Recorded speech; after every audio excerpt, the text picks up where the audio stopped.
If you're a videographer that's not making more than 10K a month, then you're probably making one of these mistakes. I've personally helped train over 500 filmmakers inside our academy, and there's 5 key areas that stop most beginners from ever reaching regular 10K months. The first is simply they're just not doing enough of it. Now, unfortunately, sales is a numbers game, and the output, so the amount of revenue that you generate, is a direct correlation to the amount of people you try to start up a conversation with. If you're quite simply not speaking to that many people, then you're not going to have that many clients wanting to work with you. And filmmakers just don't seem to understand in the early stages that the fundamentals of a business is its ability to generate sales. So we need to be having lots of conversations. And when I say lots of conversations, I mean you want to be speaking to at least 50 businesses every single day. And that might sound like a lot, but there's loads of AI tools online that we've spoke about on this channel as well that will help you generate the data for those customers or potential customers, or what we would call prospects.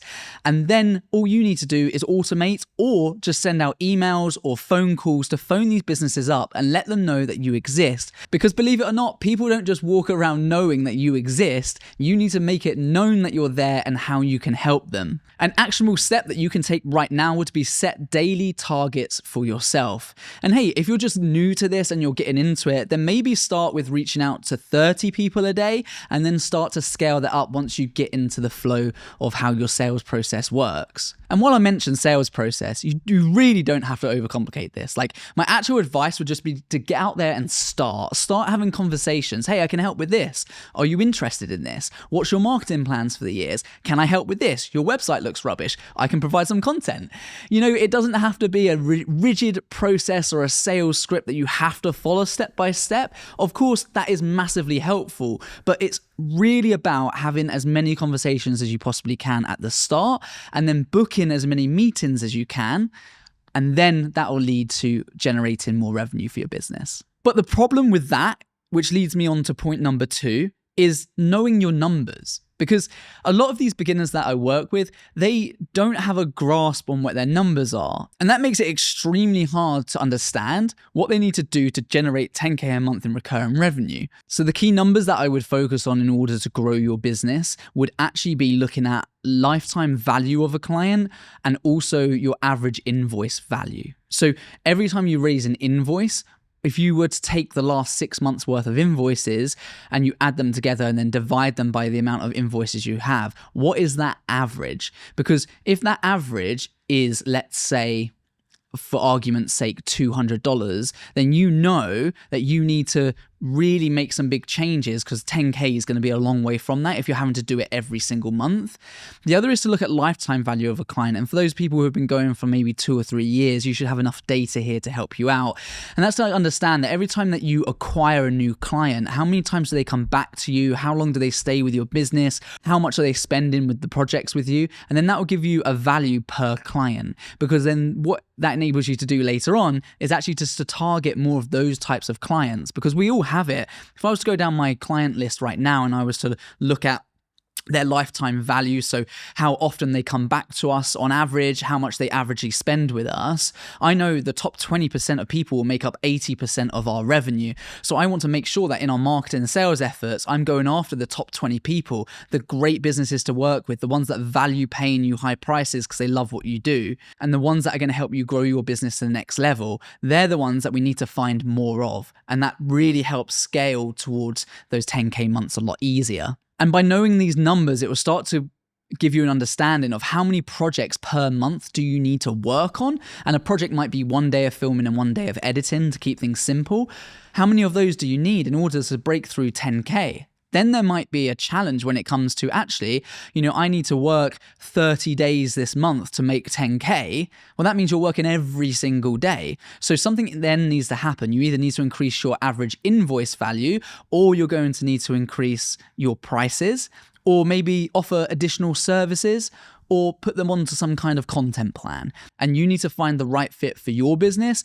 But if you're not aware of these numbers and you're not looking at them, that's where most beginners fall down, because they've got a figure in mind, because $10,000, pounds, whatever a month is a round number, but they actually have no idea on how far away that is and what that looks like in terms of projects. The third key area that stops most people from getting through to 10K is that they're just simply doing it wrong. And you only know what you know, which is why I've dedicated my time on this channel to provide as much free, valuable information as possible. And if you are getting value out of this video, just make sure you're subscribed for me. I would really appreciate that. And what's interesting about people doing it wrong is actually most people do the same things wrong. And actually, they're very easy to overcome, but it's only easy if you know the answers. And this is broken down into two key areas. The first is that they try to sell first. They're so eager and so desperate to make a sale that they're trying to sell as soon as they pick up the phone or as soon as they send the email. That's not the purpose of a sales email or a phone call.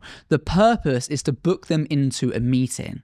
You want to find out if they're interested in what you're offering and if they would be interested in having a discovery call with you, a meeting where you can discuss more. Because if they join that meeting, then we can show them the value that you bring and why you're different. If they join that meeting, they're saying, yeah, okay, I'm kind of interested in doing some marketing. So you know that they're already warmed up to the idea of using you. It's just about finding out why do they think that you'll solve some of their problems. And it's about you actually articulating how you can solve some of those problems. And you might do that by showing your track record or a whole different bunch of ways. But the most important thing is we want to bring them onto that meeting because if they are faced with the decision of having to purchase from you straight away, they're just not going to do that. No one's going to read an email or take a phone call and literally purchase immediately.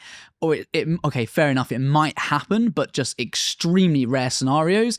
And I'd much rather do something that's got a higher chance of success. And it's all about building up that rapport, making that connection. Hey, I understand the position your business might be in right now. And actually, here's how we can help you. Would you be interested in a call?